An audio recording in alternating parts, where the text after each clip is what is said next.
Hello. कैसे हो सब लोग? उम्मीद है आप लोगों ने लास्ट वीडियो देखा है, उसमें आपको सब कुछ समझ में आया होगा, उम्मीद करता हूँ। और सबसे बड़ी उम्मीद है कि आपने होमवर्क अटेम्प्ट किया है। ठीक है, अगर होमवर्क अटेम्प्ट नहीं किया है तो देखो ये सेल्फ पेस्ड कोर्स है, सब कुछ आपके ऊपर। अगर होमवर्क अटेम्प्ट नहीं किया है तो इस वीडियो को बंद कर दो, होमवर्क अटेम्प्ट करो, ट्राई करो, एक बार दो बार ट्राई करो, उसके बाद इस वीडियो को चालू करना, क्योंकि अभी मैं होमवर्क डिस्कस करूंगा पहले। अगर लाइव कोर्स होता तो आप आ गए हो क्लास में, अब होमवर्क डिस्कस हो ही रहा तो पता चल जाएगा। बट सेल्फ पेस्ड कोर्स है तो आप अपने हिसाब से उसको मैनेज कर सकते हो। So please don't watch the video until unless you have finished your homework. क्योंकि क्या है ना कि अगर आप क्वेश्चन खुद से अटेम्प्ट नहीं कर रहे हो तो you are never going to develop that intuition, you are never going to develop that thought process to approach a question. मैं तो बता दूंगा, समझ में आ जाएगा, बात खत्म। लेकिन फिर 2 साल बाद आओगे एग्जाम देने के बाद कि सर आपने बताया सब कुछ समझ में आया, क्वेश्चन देखा, थोड़ा बहुत क्लिक किया, सॉल्व हुआ नहीं, उसके बाद जब आपने उसका डाउट बताया समझ में भी आ गया। तो क्वेश्चन देखने के पहले जो समझाया वो समझ में आया, क्वेश्चन नहीं होने के बाद जो डाउट आया वो मैंने क्लियर किया, वो भी समझ में आया।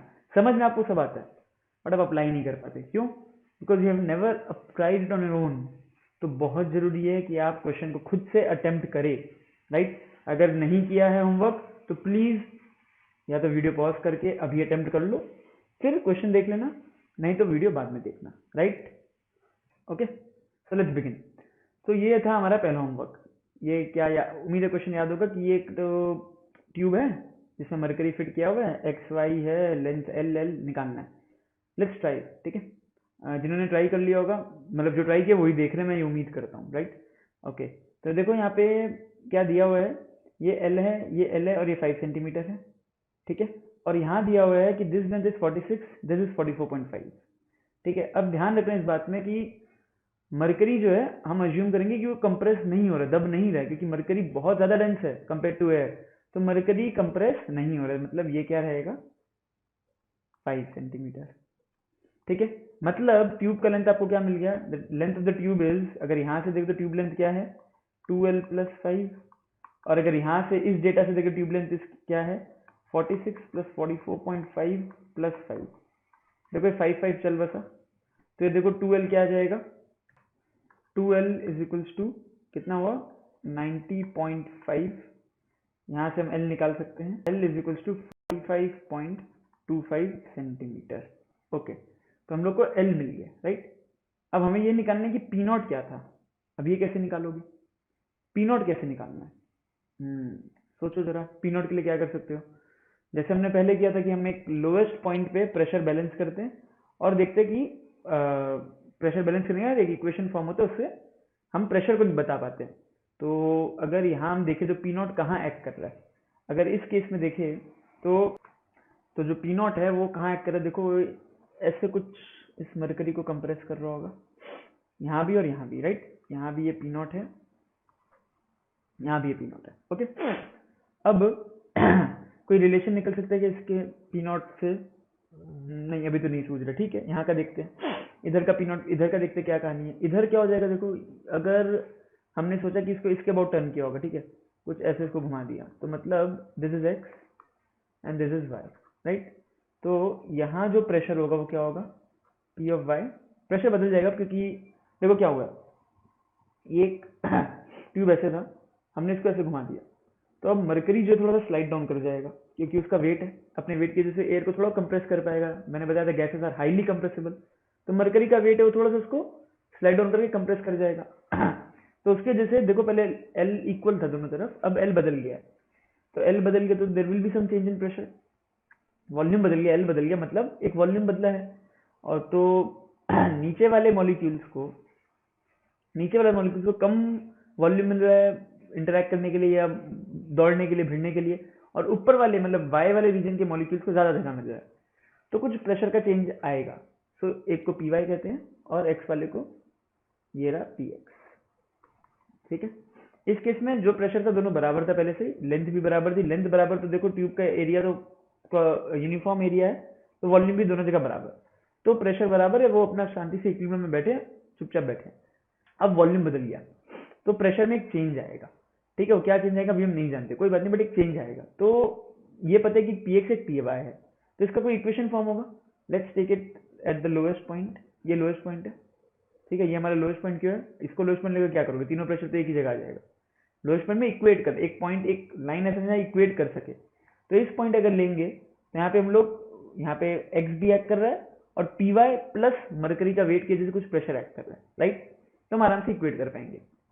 ओके, तो मरकरी जो है उसका वेट कुछ ऐसे एक्ट करेगा mg, और जिस डायरेक्शन में वेट एक्ट करेगा, मान लो प्रेशर भी उसी डायरेक्शन में एक्ट कर रहा है, ठीक है, तो रो जी एच यहाँ एक्ट कर रहा है तो इस डायरेक्शन में, मतलब in the direction of the tube, along the tube, इसका प्रेशर का कंपोनेंट रहेगा, ये अगर एंगल स्लो तो देखो ये भी 30 डिग्री आएगा, ठीक है, तो क्या हम ये इक्वेशन लिख सकते हैं, इस एल को मिटा देता हूँ, एल की कहानी को, ये एल कितना था याद कर लेते हैं, this was 45.25, this was 45.25 okay, तो इक्वेशन क्या बनेगा, बेसिक सा इक्विलिब्रियम बनाना है बस, कुछ नहीं। अब मरकरी जो है थोड़ा स्लाइड डाउन करके आके फाइनली एक जगह रेस्ट कर चुका है, एक इक्विलिब्रियम अचीव कर चुका है, तो इस इक्विलिब्रियम में क्या होगा, बेसिकली फोर्सेस इस लाइन के अलॉन्ग, इस लाइन पे जो फोर्सेस नीचे और ऊपर से आके बराबर होने चाहिए, मतलब P Y plus rho G H cos 30 degree is equals to what, is equals to P X ऊपर पुश कर रहा है, पी वाई और ये मिलके नीचे पुश कर रहे हैं, ये फोर्सेस इक्वल होने चाहिए, तो एक इक्वेशन आ गया P X minus P Y is equals to rho G H cos 30 degree, ठीक है, मरकरी बता देते, रो में पता है 13.6, एक्स हम जानते हैं 5 है और जी हम पता है, ठीक है। अच्छा, इसको इस तरह से भी सोच सकते हो कि instead of taking the component of the pressure force, हम लोग ऐसा सोच सकते हैं कि हम मरकरी का जो ये हाइट है 5 सेंटीमीटर, ये वर्टिकल के अलॉन्ग कितना होगा, मतलब मरकरी के लेंथ का वर्टिकल कंपोनेंट ले लिया, वही प्रेशर पे कंट्रीब्यूट करेगा, जो हॉरिजॉन्टल कंपोनेंट है वो प्रेशर पे कंट्रीब्यूट नहीं करेगा इसको ऐसे भी सोच सकते हो, ठीक है, ये आ गया। अच्छा, अभी भी अधूरा है, पी एक्स और पी वाई के बीच में अगर एक और इक्वेशन मिल जाए तब काम बन जाएगा, राइट। ओके, तो हम ऐसा सोचते हैं कि देखिए अभी मैंने एक ऑब्जर्वेशन आपको बताया कि यहाँ पे दोनों का वॉल्यूम एक वैल्यू था, दोनों, और इस केस में दोनों का वॉल्यूम इक्वल भी था, V X equals to V Y, और यहाँ पे V X is equal to V Y, but इससे ये तो हुआ है कि वी एक्स भी बदला है और वी वाई भी बदला है, so there is change in volume. अच्छा, और ये मैंने अभी बताया, अभी बेसिक सा एक अगर बेसिक अंडरस्टैंडिंग रखे तो, अगर सपोज करो एक क्लासरूम है, उसमें 50 बच्चे हैं, ठीक है, तो 50 बच्चों को बैठने का एक पर्टिकुलर आराम मिलेगा, उनका मूवमेंट का एक पर्टिकुलर रिलैक्सेशन होगा, और अगर वॉल्यूम बढ़ा दे या उस क्लासरूम का वॉल्यूम घटा दे तो बैठने का उतना आराम नहीं रहेगा, it won't be that comfortable to sit in that room, movement इतना ईजी नहीं रहेगा, मतलब एक प्रेशर बिल्डअप हो जाएगा एक तरह से। तो वॉल्यूम बदलने से मॉलिक्यूल्स, अगर हम स्टूडेंट्स को मॉलिक्यूल्स से रिप्लेस कर दे तो मॉलिक्यूल्स का मूवमेंट भी रेस्ट्रिक्शंस आएगा, ठीक है, तो मॉलिक्यूल्स का मूवमेंट पर अगर रेस्ट्रिक्शंस आएगा, इसका मतलब कि अगर जगह कम हो गया तो मॉलिक्यूल्स ज्यादा बार दीवार से बम्बार्ड करेंगे, राइट, मॉलिक्यूल्स दीवार पे ज्यादा बम्बार्ड करेंगे, मतलब number of collisions per unit time will increase, तो फोर्स एक्ट जो दीवार पे कर रहा है वो बढ़ेगा, मतलब प्रेशर विल इंक्रीज, तो अगर वॉल्यूम घटता है तो प्रेशर बढ़ता है, ये कॉमन ऑब्जर्वेशन है, कॉमन सेंस भी बोलते हैं कि अगर वॉल्यूम बढ़ रहा है तो pressure will decrease, so pressure is inversely proportional to volume, ऐसा बोल सकते हैं, राइट।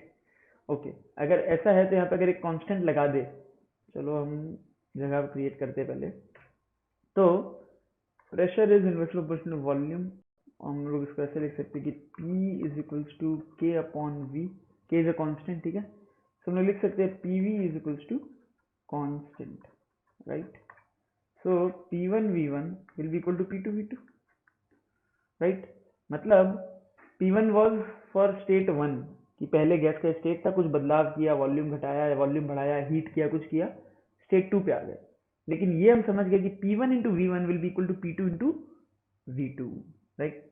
Okay, sounds interesting.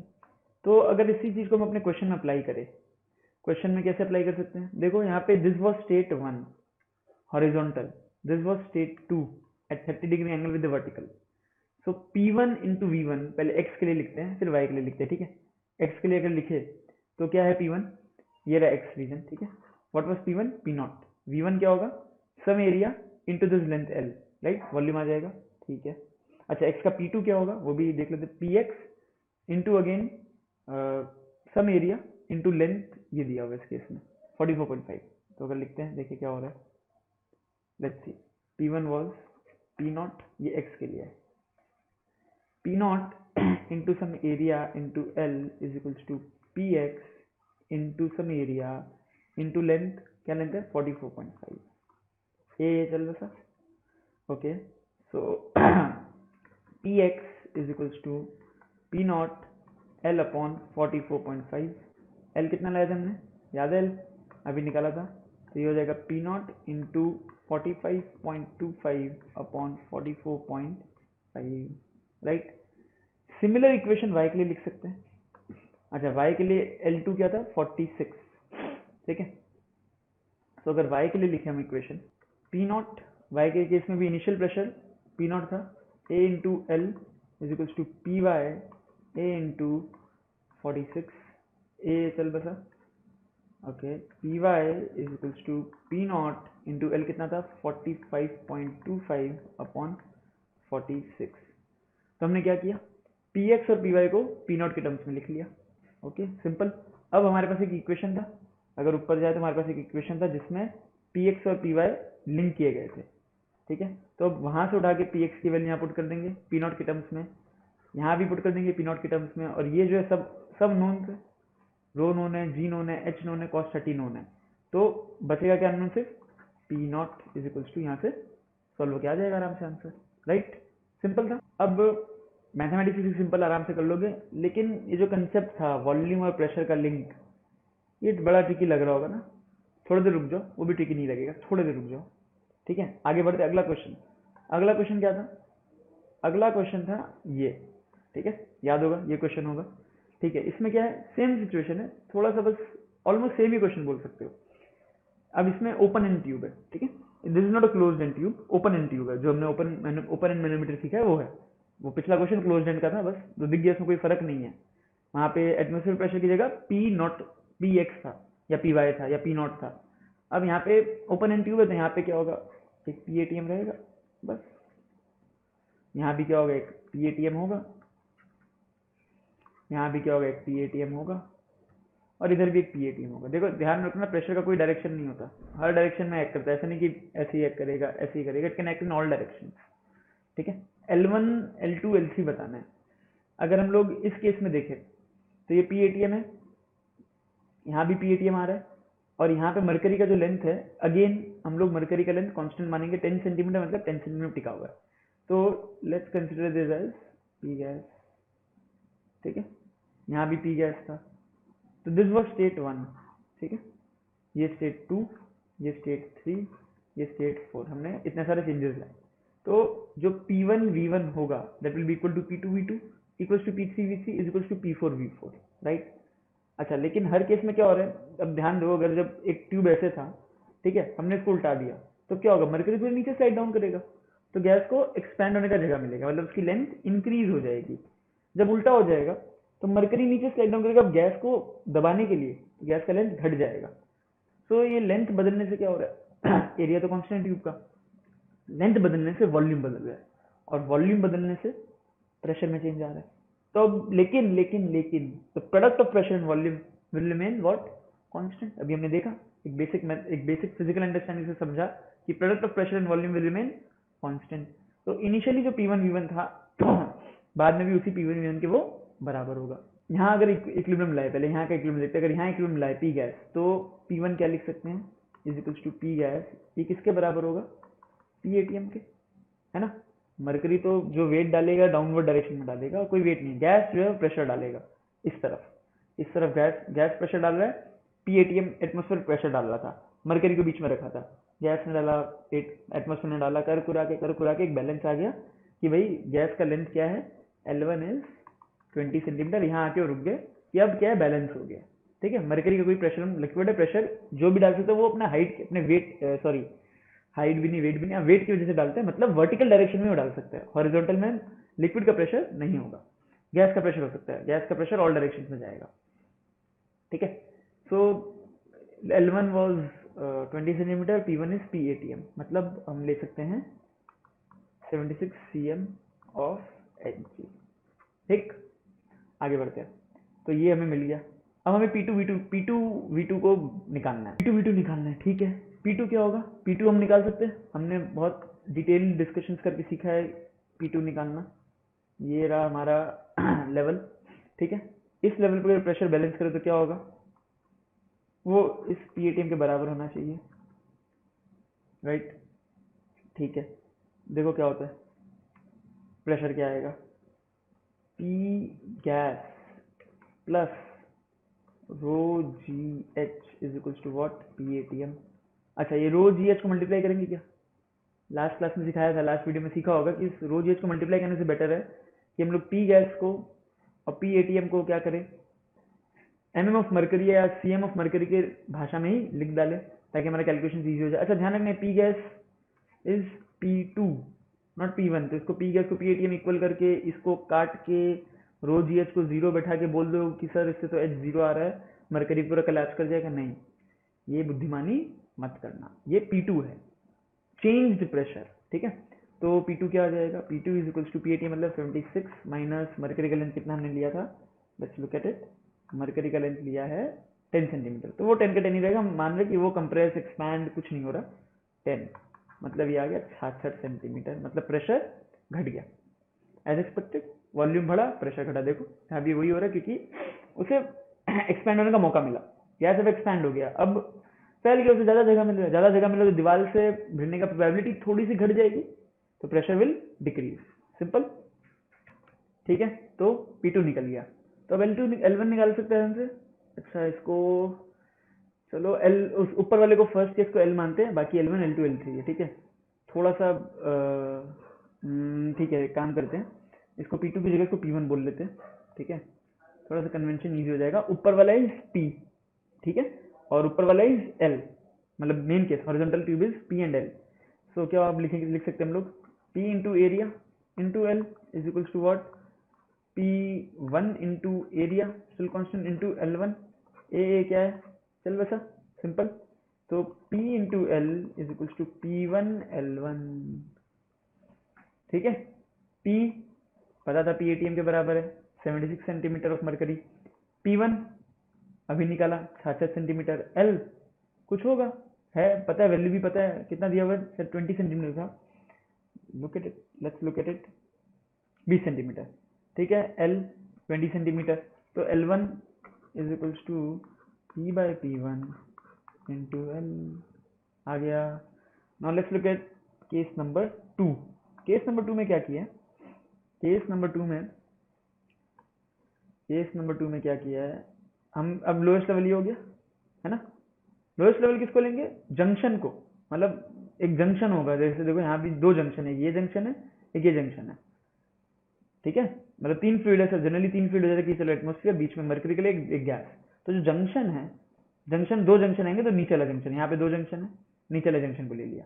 अच्छा इस जंक्शन में देखे अगर, तो ये यहाँ से गैस प्रेशर दे रहा है, दबाव दे रहा है, बस धक्का मार रहा है, बट उस धक्के को वो मार नहीं पा रहा क्योंकि ऊपर मरकरी ने दबाव दे के रखा प्लस एटमोस्फेरिक प्रेशर का दबाव पड़ा हुआ है, तो ये रहा, यहाँ पे क्या होगा, PATM plus Hg pressure, PHg, right ना।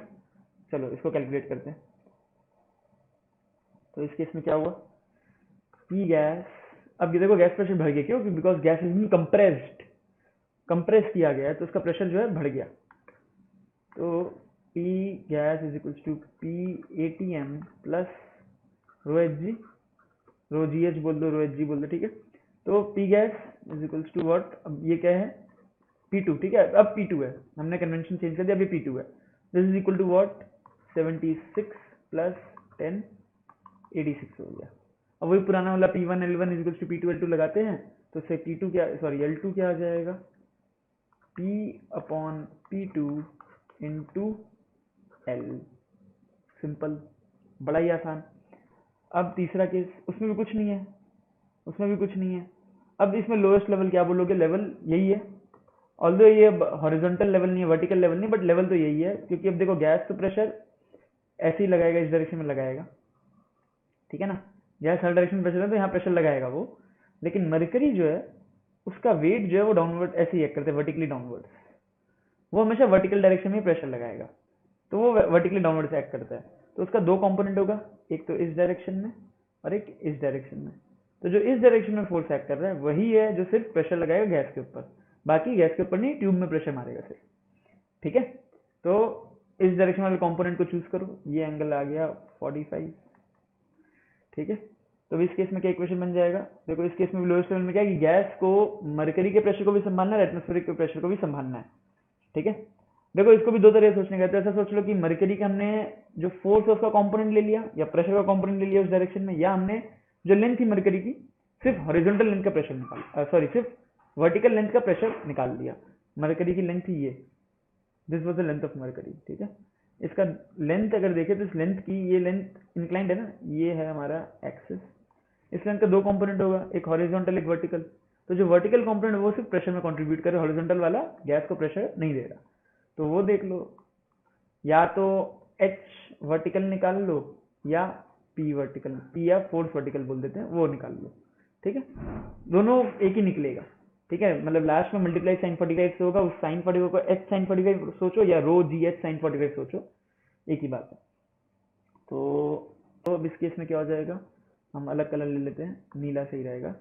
सो P gas is equals to P ATM. अब इस केस में सीधा रो जी एच नहीं हो पाएगा क्योंकि हमको चाहिए क्या, रो जी एच वर्टिकल। ठीक है, बस ये फर्क है और कुछ नहीं। सो पी गैस इस केस में क्या हो गया, P3 is equals to 76 plus rho G H vertical को मल्टीप्लाई करके एक वैल्यू निकालो, या हम सिंस मरकरी की हाइट में कन्वर्ट करें तो एच वर्टिकल से ले लेते हैं। एच वर्टिकल क्या हो जाएगा, 10 साइन 45। ठीक है, 10/√2, इससे कोई वैल्यू आएगा, L3 is equals to P/P3 into L। सरल, सिंपल। अब सिंपल तो ये तब लग रहा होगा जब ये PV is equals to constant खुद से आया होता, वो जानने के बाद तो इट वाज कुछ नहीं, सिंपल कॉमन, मतलब कॉमन एकदम सिंपल अलजेब्रा है, राइट।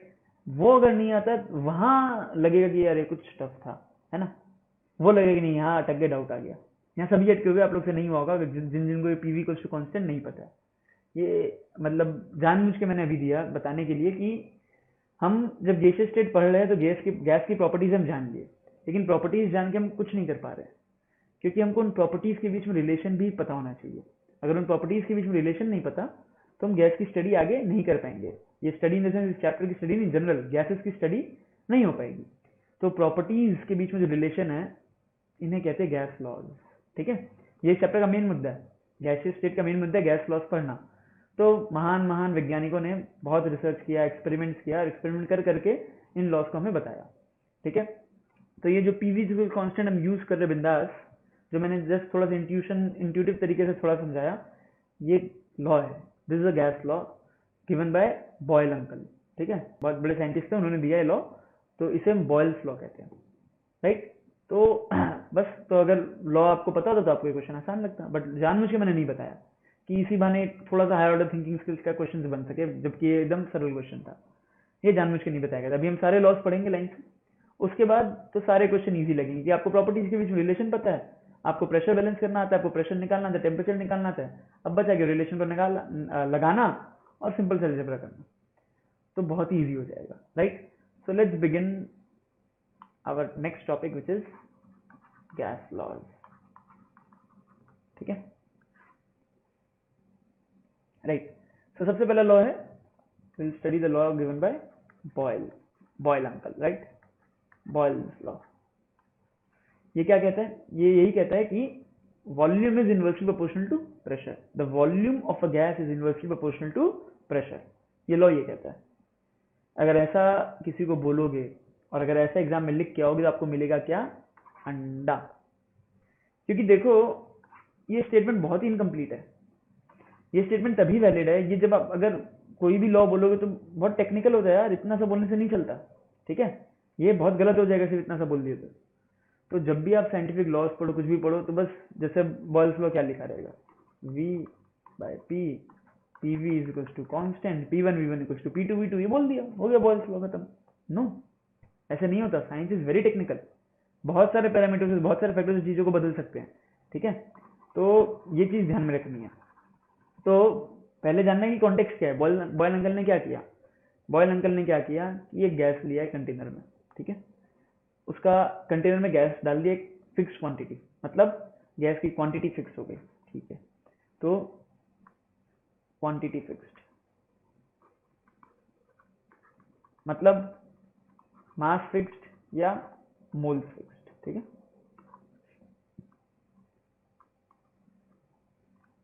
अब गैस का एक फिक्स क्वांटिटी फिक्स मास है, ये फिक्स हो गया, क्योंकि ऐसा हो सकता है ना कि मैंने बोला मैंने वॉल्यूम बढ़ा दिया, साथ साथ गैस भी और डाल दिया, तब प्रेशर पे क्या इफेक्ट आएगा, प्रेशर में रिमेन कांस्टेंट है, ठीक है। जैसे मैंने पहले एग्जांपल दिया था कि 50 बच्चे हैं क्लास में, 50 फिक्स है, वॉल्यूम क्लास को छोटा कर दिया, बड़ा कर दिया, लेकिन 50 की अगर छोटे रूम में 20 बच्चे होते तो कहानी अलग होती।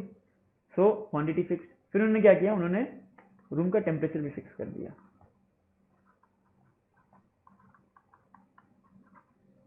ठीक है। ये दो चीज उन्होंने फिक्स कर दिया। अब उन्होंने क्या किया, गैस पे प्रेशर लगाना चालू, मतलब प्रेशर चेंज किया।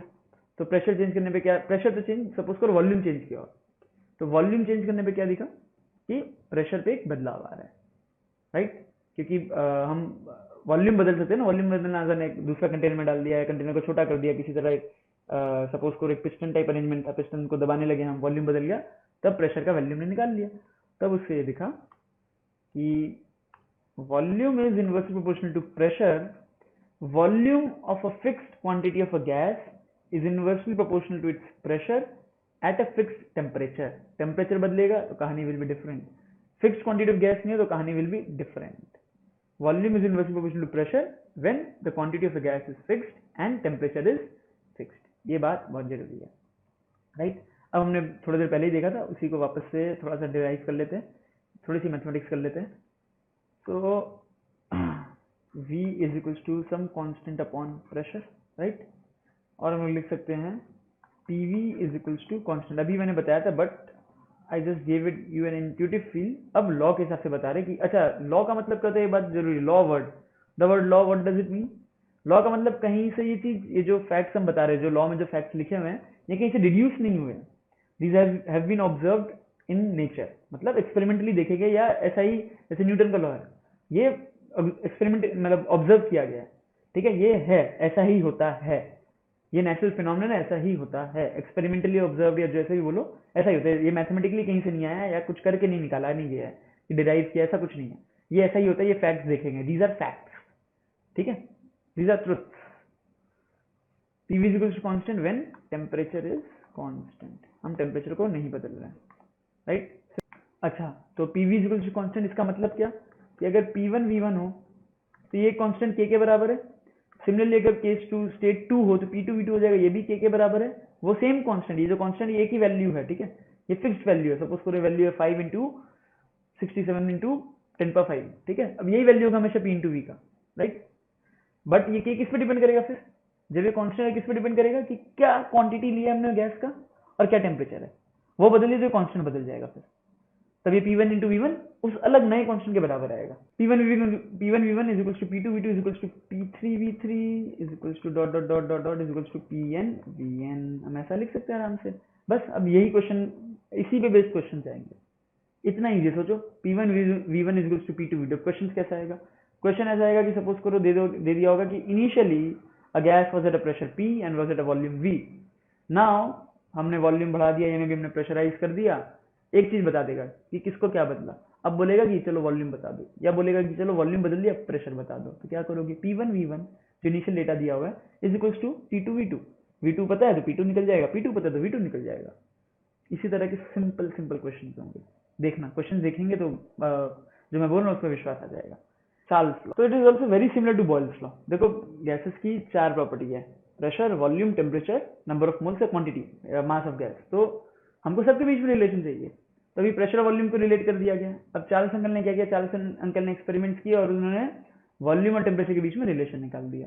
सो उनके हिसाब से बेसिकली अभी क्या किया गया, देखो अगर वॉल्यूम और टेम्परेचर के बीच में रिलेशन निकालना मतलब बाकी दो जो बचे हुए 2 प्रॉपर्टी उनको क्या कर देना है, फिक्स। इसका मतलब ये समझिए कि जो 4 प्रॉपर्टी है, ये 4 का डेटा जरूरी है, तभी हम लोग गैस का एक पर्टिकुलर स्टेट बता पाएंगे। मतलब अगर गैस के बारे में प्रेशर, वॉल्यूम, टेम्परेचर पता है और नंबर ऑफ मोल्स नहीं पता है तो हम उसका स्टेट फिक्स नहीं कर सकते कि भाई गैस किस हालत में है, ठीक है। अगर number of moles, volume, temperature पता है, प्रेशर नहीं पता तो भी नहीं बताएंगे गैस किस हालत में है। जब चारों पता होगा तो बता पाएंगे ओके गैस का ये कंडीशन है। तो हम दो को फिक्स कर रहे हैं, दो के बीच में रिलेशन निकाल रहे हैं, दो को फिक्स कर रहे हैं, फिर किसी दूसरे दो को फिक्स करें, दो के बीच में रिलेशन निकाल रहे हैं। सो यहाँ पे क्या किया, number of moles fixed and pressure fixed, ये हम लोग बोलेंगे दोनों क्या है, कांस्टेंट है। तो हमने अब क्या किया, वॉल्यूम और temperature, temperature vary, volume very किया और देखा टेम्परेचर पे क्या इफेक्ट पड़ रहा है। तो देखो क्या है, यहाँ पे एक पिस्टन ले लिया और यहाँ पे हमने हीट करने के लिए एक बर्नर लगा दिया, ये मूवेबल है तो गैस हीट हो रहा है, वॉल्यूम विल राइज या डिक्रीज, जो भी होगा, तो उससे हम वॉल्यूम नाप सकते हैं। ये एक तरीका कर दिया हमने। दूसरा किया कि ये नहीं लगाया, यहाँ पे एक थर्मोमीटर लगा दिया, अब वॉल्यूम कंप्रेस कर रहे हैं, टेम्परेचर में चेंज नाप लिया। ठीक है, ये दोनों कर सकते हैं, these are the possibilities you can do. ठीक है, चार्ल्स अंकल ने क्या किया, ये डिटेल में अगर इंटरेस्ट हो तो आराम से गूगल है, इंटरनेट है, आराम से ढूंढना उन्होंने क्या किया था, राइट। तो जरूर देखना कैसे, मतलब क्या साइंटिफिक प्रोसेस होता है नॉलेज को क्रिएट करने में, रिसर्च कैसे होती है। अगर इंटरेस्ट है देखने में तो जरूर पढ़ के देखना। लेकिन हमारे काम का क्या है, हमारे एग्जाम पॉइंट ऑफ व्यू से या हमारे मतलब ऐसे भी अगर एक्सपेरिमेंट नहीं पता कैसे कि हम जान, मैंने दो केस बता दी कि ऐसे एक्सपेरिमेंट हो सकता है। उन्होंने क्या किया, ये ऐतिहासिक बातों की एक तरीके की, उन्होंने क्या किया था, बट कैसे होता है वो समझा दिया। तो एग्जाम पॉइंट ऑफ व्यू से क्या इंपॉर्टेंट है, वो लॉ क्या है। तो चार्ल्स अंकल का लॉ क्या है, सिंपल सा बात है, pressure and number of moles is fixed. ठीक है, तो ऐसे केस में वॉल्यूम और टेम्परेचर के बीच में क्या रिलेशन आता है। देखो कॉमन सेंस क्या बोलता है, अगर हम अगर हम टेम्परेचर बढ़ाएंगे मतलब हीट करेंगे तो क्या होगा, मॉलिक्यूल्स का एजिटेशन बढ़ेगा एक तरह से, या मॉलिक्यूल्स की एनर्जी बढ़ेगी, राइट। हीट कर रहे हैं, मॉलिक्यूल्स में गर्माहट, मॉलिक्यूल्स की एनर्जी बढ़ी, तो मॉलिक्यूल्स की एनर्जी बढ़ी, इसका मतलब they will collide with the walls more force, वो लोग और फोर्सिबली रैंडम मोशन करेंगे और दूर दूर भागेंगे। तो अगर खुला कंटेनर मिल जाए तो दूर भाग जाएंगे, वॉल्यूम बढ़ा देंगे, और अगर पिस्टन लगा हुआ है जो मूव हो सकता है तो उसको भी धक्का मार के आगे बढ़ जाएंगे। इसका मतलब volume directly proportional to temperature, volume directly proportional to temperature, volume temperature के साथ बढ़ेगा। अगर टेम्परेचर बढ़ता है तो वॉल्यूम विल इंक्रीज, टेम्परेचर घटता है तो वॉल्यूम विल डिक्रीज। बड़ा ही सिंपल है, इसमें कुछ रखा नहीं है। अब इसको हम लोग अगर मैथमेटिकली फॉर्मुलेट करें तो क्या हो जाएगा, volume is equals to some constant times T, इसका मतलब v by t is equals to a constant, very simple. So v1 by t1 is equals to v2 by t2 is equals to dot dot dot dot is equals to vn upon tn. Similarly question इसमें वैसे बनेंगे, volume initial और initial pressure दिया हुआ है, या में भी फाइनल वॉल्यूम फाइनल टेम्परेचर दिया हुआ है, इनिशियल वॉल्यूम दिया हुआ है, इनिशियल टेम्परेचर पूछ रहा है, मतलब चार क्वांटिटी है, v1 t1 v2 t2, तीन दे देंगे, एक पूछेगा। बताओ कितना आसान है, ये लगाओगे, इसको यूज करोगे and you can very easily solve the question, right. Okay, so now next, अब क्या क्या किसका रिलेशन बचा है, वॉल्यूम और टेम्परेचर को रिलेट कर दिया, प्रेशर और वॉल्यूम को रिलेट कर दिया, प्रेशर और टेम्परेचर को रिलेट कर देते हैं। प्रेशर और टेम्परेचर को रिलेट कर दोगे तो ऑलमोस्ट एक क्लोज सिस्टम बन जाएगी, चलो तीनों के बीच में कुछ ना कुछ रिलेशन है, फिर नंबर ऑफ मोल्स का भी कुछ संबंध बन जाएगा। ठीक है, तो तीसरा हम कहते हैं इसे, इसका कोई किसी साइंटिस्ट के, इस रिलेशन का किसी साइंटिस्ट से नाम नहीं जुड़ा हुआ है, इसको हम सीधा कहते हैं प्रेशर टेम्परेचर रिलेशन। ठीक है, अब बताओ कि अगर एक कंटेनर है, ठीक है, अब वॉल्यूम, अब देखो सिंपल सा बात है, प्रेशर टेम्परेचर रिलेशन निकाल, तो कंडीशन क्या रहेगी, कंडीशन सिंपल रहेगी कि अब वॉल्यूम फिक्स्ड है और एन फिक्स्ड है, वॉल्यूम फिक्स्ड है और एन फिक्स्ड है। ठीक है, तो सिर्फ एक कंटेनर है, उसमें गैस डाल दिया, कंटेनर को पूरी तरह बंद कर दिया, सील पैक सब कुछ बंद, हीट कर दिया। अब वॉल्यूम बढ़ नहीं सकता, अब गैस दम लगा के उसके ऊपर वाले या इधर वाले हर एक साइड ऑफ द वॉल पे, मतलब हर वॉल्स पे दम लगा के अपना जोर लगा रहे, कुछ कर नहीं पा रहे। लेकिन उससे एंड इफेक्ट क्या हो रहा है, कि जो प्रेशर लग रहा है वॉल पे वो पहले से ज्यादा लग रहा है। तो simple, pressure directly proportional to temperature, pressure is directly proportional to temperature of a gas when the number of moles and the volume is fixed. So P is equals to KT। अच्छा, जो K लिखा है ना, सब में K लिखा है, लेकिन सब K का वैल्यू अलग होगा। ठीक है, एक K1 एक K2 एक K3 मान लो, सब अलग होगा। सो P1 सॉरी लिख सकते P by T is equals to constant, and so P1 by T1 is equals to P2 by T2 is equals to dot dot dot dot is equals to Pn by Tn। बड़ा ही simple है, right, कोई confusion नहीं है। अब देखो एक चीज मैंने मिस कर दिया, ठीक है, बताना भूल गया। अब बहुत जरूरी है वो, अगर वो नहीं बताता, अभी मुझे याद नहीं आता, तो आपका पूरा कंसेप्ट बिगड़ जाता और सब बर्बाद हो जाता। वो क्या है? वो है चार्ल्स लॉ में बहुत जरूरी बात है, it's very important to know कि चार्ल्स लॉ में जो टेम्परेचर है ना, मतलब चार्ल्स लॉ का स्टेटमेंट बोले तो अगर आप बोलोगे कि if number of moles and pressure of a gas is fixed, then its volume is directly proportional to its temperature, so that statement will be wrong. Because कौन सा टेम्परेचर? टेम्परेचर कौन सा, मतलब किस यूनिट में, सेल्सियस में कि kelvin में? तो आपको लिखना पड़ेगा कि if the number of moles and pressure of a gas is fixed, then its volume is directly proportional to its absolute temperature, मतलब temperature is in kelvin. Celsius में कर दोगे तो ये लॉ होल्ड नहीं करता, the temperature should be in kelvin, ये बात ध्यान रखना, ठीक है। अब देखो हुआ क्या, मैं भूल के जब इसको बताया ना तो इंसान को गलतियां ज्यादा याद रहती है, याद रहेगा कि अरे सर ने भूला था ये, तो हमको ये नहीं भूलना है, राइट। ये इंपॉर्टेंट है, इसको भूल के जाना मुश्किल। अब समझ लो, जो समझना समझ लो, मन में आ रहा है सर अपनी गलती छुपाने के लिए बोल लो, जो समझना समझ लो, जो भी तुम्हें याद रहेगा। टेम्परेचर कौन से किस में होना चाहिए? केल्विन में होना चाहिए, सेल्सियस में नहीं, ठीक है, बहुत जरूरी है। देखो इतना ये तमाशा ड्रामा इसलिए करना कि थोड़ा सा क्लास में लाइवली एनवायरनमेंट फील हो, थोड़ा सा लगे लाइवली है, ठीक है ना, और कुछ नहीं। तो हमने 3 वेरी इंपॉर्टेंट लॉस पढ़ लिए, ठीक है, गैस लॉस के, ये मतलब यही इनको ही गैस लॉस कहते हैं हम लोग, बॉयल्स लॉ, चार्ल्स लॉ को गैस लॉ कहा जाता है। ये 2 हमने लॉ पढ़ लिया, प्रेशर टेम्परेचर रिलेशन हमने जान लिया, तो हमने गैस के प्रॉपर्टीज के बीच में रिलेशन बना लिया।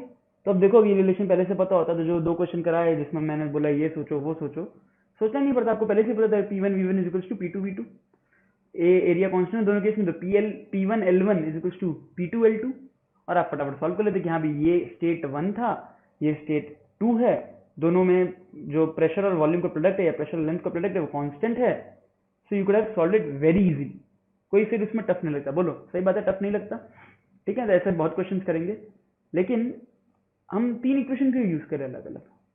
क्यों ना हम इन तीनों को कंबाइन करके एक सिंगल इक्वेशन बना ले जो सारा काम कर दे हमारे लिए। Why can't we do that? तो लेट्स ट्राई डूइंग दैट। तो अगर तीनों को कंबाइन करें, सो एक तो रिलेशन हो गया कि v directly proportional to 1/p, ऐसा लिख सकते हैं, और हम लोग लिख सकते हैं कि v is directly proportional to t, मतलब this implies v is proportional to t/p। बोलो ऐसा होगा? होगा ना?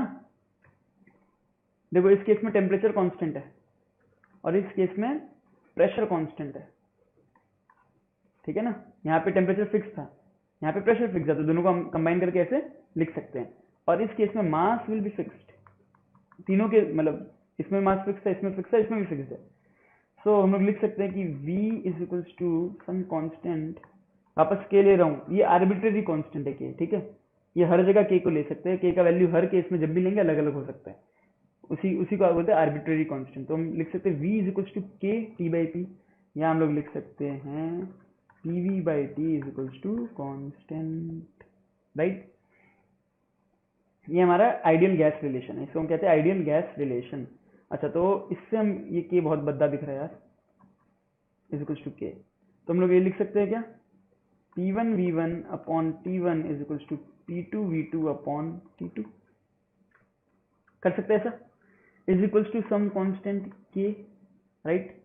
अब मैंने कहा था कि हमने मास को अभी तक रिलेट किया नहीं है, हमने 3 इक्वेशन देखे, 3 क्वांटिटी को हमने जोड़ दिया, ये इक्वेशन देखे, इसमें भी प्रेशर वॉल्यूम टेम्परेचर जुड़ रहा है, मास का हमने कुछ किया नहीं अभी तक।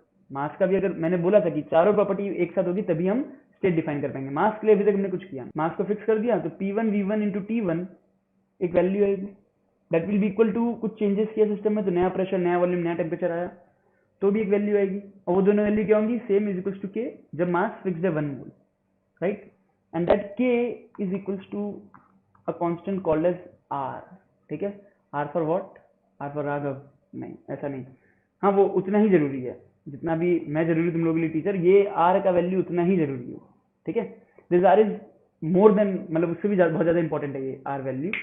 This is known as the universal gas constant, r is known as the universal gas constant, ठीक है। ये बहुत इंपॉर्टेंट कांस्टेंट है केमिस्ट्री में, ठीक है, जैसे फिजिक्स में g है ग्रेविटेशनल कांस्टेंट, ऐसे यहाँ पे एक r आता है, यूनिवर्सल गैस कांस्टेंट। तो हम लिख सकते हैं फिर कुछ ऐसा, तो अगर इसको इक्वेशन के फॉर्मेट में लिखे तो हम लोग लिख सकते हैं P1V1 is equals to RT1, P2V2 is equals to RT2, right. ये किसके लिए? This is valid for 1 mole of gas. अच्छा, जब गैस का 1 मोल था तो ये R था। अगर गैस के n मोल्स होंगे तो यहाँ पे क्या हो जाएगा? P1V1 is equals to NRT1। ये R की जगह क्या हो गया? NR, n से मल्टीप्लाई हो गया। Simple arithmetic. So P2V2 will be equals to what? NRT2। अगर ऐसा देखो ना, P1V1 upon T1 is equals to R। किसके लिए? 1 मोल के लिए। अगर n मोल से तो NR के बराबर हो जाएगा। बस इसी को यहाँ कर दिया। So finally we arrive at one of the most important equations for science, for your chemistry studies, for your exams, मतलब हर चीज के लिए one of the most important equations which is known as the ideal gas equation. अब जिंदगी में देखते रहोगे, अप्लाई करते रहोगे, ठीक है, यूज करते रहोगे, फिर भी इक्वेशन पुराना नहीं होगा। PV is equals to NRT। बड़ा ही सरल, बड़ा ही सुंदर, बड़ा ही उपयोगी equation. This is known as the ideal gas equation, right. ठीक है, थोड़ा सा R पे चर्चा कर लेते हैं। ये R क्या है? Universal gas constant. तो कांस्टेंट मतलब इसकी वैल्यू जो है वो फिक्स्ड है, ठीक है। तो उसका वैल्यू क्या होता है? अलग अलग यूनिट्स में अलग अलग वैल्यूज होती है, बट इसका मीनिंग क्या है? ठीक है। अच्छा, ये जो P इंटू वी है, हम थर्मोडायनेमिक्स में आके देखेंगे कि एक तरह का वर्क डन है, ठीक है। आप फिजिक्स में वर्क पढ़ोगे तो आपको कंसेप्ट पता चलेगा कि वर्क कैसे निकालते हैं। So this P into V is मतलब क्या हो गया? वर्क डन हो गया, ठीक है। ओके, तो अगर 1 मोल के लिए था तो ये क्या था? PV is equals to RT। अगर गैस का 1 मोल है, PV is equals to RT, तो ये R क्या हो गया? PV by T। अच्छा, PV इज वर्क डन। हम लोग देखेंगे फिजिक्स में, पहले आप पढ़ोगे वर्क डन होता क्या है। जब तक फिजिक्स में वर्क का चैप्टर हो जाए तब तक हम यहाँ पे केमिस्ट्री में थर्मोडायनेमिक्स में पहुंच जाएंगे। थर्मोडायनेमिक्स में डिटेल में देखेंगे PV कैसे वर्क आता है, ठीक है। अभी मैं नहीं बता रहा हूँ, कंफ्यूज हो जाओगे। So PV is equals to NRT, n को 1 कर दिया, PV is equals to RT, PV is what? Work done. So R is PV by T, मतलब वर्क डन बाई टेम्परेचर, मतलब R is basically work done per unit temperature, ठीक है। ध्यान रखना इस बात का। R का यूनिट्स क्या, मतलब R की वैल्यू क्या होती है? लेट्स राइट इट डाउन, ठीक है। तो ये रही R की यूनिट्स 0.082। जब हम प्रेशर को ATM में ले रहे हैं, वॉल्यूम को लीटर में ले रहे हैं, मोल्स हमेशा मोल्स में लेंगे, temperature is always in kelvin. देखो R इज वर्क डन पर डिग्री केल्विन पर मोल, 8.314 जूल पर मोल केल्विन, ठीक है। जूल देखो वर्क का यूनिट जूल होता है, एंड 1.987 कैलोरीज जूल का ही, मतलब वर्क का एक दूसरा यूनिट है। जो वर्क या एनर्जी दोनों के यूनिट सेम होते हैं, तो वर्क का दूसरा यूनिट है, एनर्जी के दूसरा यूनिट है कैलोरी। और अगर हम प्रेशर को बार में ले ATM की जगह, तो ये हो जाएगा 0.083। सो 0.083 बार लीटर पर मोल केल्विन, ठीक है।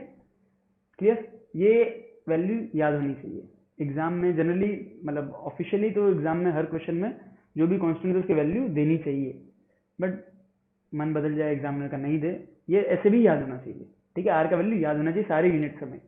ये इतना इंपॉर्टेंट कांस्टेंट है, ये इतना इंपॉर्टेंट इक्वेशन है, द आइडियल गैस इक्वेशन, ठीक है। ये आइडियल गैस इक्वेशन क्यों बोलते हैं? ये शब्द आइडियल क्यों जोड़ा गया? गैस इक्वेशन क्यों नहीं बोलते? जब हम रियल गैस पढ़ेंगे, ठीक है ना, आइडियल का उल्टा रियल, कि रियल सिनेरियो क्या होता है, वो जब पढ़ेंगे तब समझाऊंगे कि आइडियल क्यों बोला गया, ठीक है। अभी के लिए जानकारी को आइडियल गैस इक्वेशन, ठीक है, बहुत इंपॉर्टेंट है, इसको एकदम अच्छे से मन में बसाना। PV क्वेश्चन तो याद रहेगा ही, R को याद कर लेना, वो भी हो जाएगा, क्वेश्चन कर करके बार बार R का वैल्यू पुट कर करके याद हो जाएगा, कोई दिक्कत की बात नहीं है। Let's move ahead. अब इसी इक्वेशन को एक दूसरे फॉर्मेट में हम लिख सकते हैं, थोड़ा सा अगर कैलकुलेशन करें, हल्का सा कैलकुलेशन से, कुछ नहीं है। हमने क्या लिखा? PV is equals to NRT। अगर हम ऐसे लिखे PV is equals to N क्या होता है? Number of moles. What is number of moles? Number of moles कैसे निकालते हैं? जिस सब्सटेंस का मोल्स निकाल रहे हो वो कैसे निकालोगे? उसका वेट नापोगे, क्योंकि कितना क्वांटिटी है हमारे पास, वेट या मास नापोगे, उसको डिवाइड कर दो उसके मॉलिक्यूलर मास से, मतलब weight upon molecular mass RT, ठीक है। हम लोग लिख सकते हैं P is equals to W upon V RT upon M, लिख सकते हैं ऐसा। W is what? उस पर्टिकुलर कंटेनर में उसका कितना वेट डाला हुआ है या उसका मास कितना है, और वॉल्यूम उस कंटेनर का वॉल्यूम, तो ये क्या हो जाएगी? डेंसिटी। तो हम लोग लिख सकते हैं P is equals to rho RT upon M, ये इसका एक दूसरा रूप, दूसरा फॉर्मेट, और कुछ नहीं, बेसिक सा मैथमेटिक्स किया है हमने इसमें। तो हमने एक दूसरी क्वांटिटी, दो दूसरी क्वांटिटीज इंक्लूड कर दी, एक क्वांटिटी हटा दी, वॉल्यूम और नंबर ऑफ मोल्स को हटा के हमने इंक्लूड कर दिया molecular mass of the substance and density of that substance. ठीक है, तो ये भी इक्वेट आइडियल गैस इक्वेशन के थ्रू ये भी इक्वेट हो जा रहा है। तो ये भी आपको याद रखना है, P equals to rho R T by M. कुछ कुछ क्वेश्चन इसी पे बेस जाते हैं और आपको लगेगा तो नया क्वेश्चन है, क्या हो गया, हमें तो पी क्वेश्चन आर टी पता है, इसमें ये सब क्या करना, बट ये ऑलरेडी इक्वेशन बहुत सिंपली डिराइव्ड है, तो इसको ध्यान रखना। क्लियर, बहुत ही सिंपल। अब इसको समझो, इस चीज़ों को जानो। तो जो क्वेश्चन हम लोग अगले अगले वीडियो में इसके कुछ क्वेश्चन डिस्कस करेंगे, फिर उसमें मैं आपको कुछ होमवर्क दूंगा।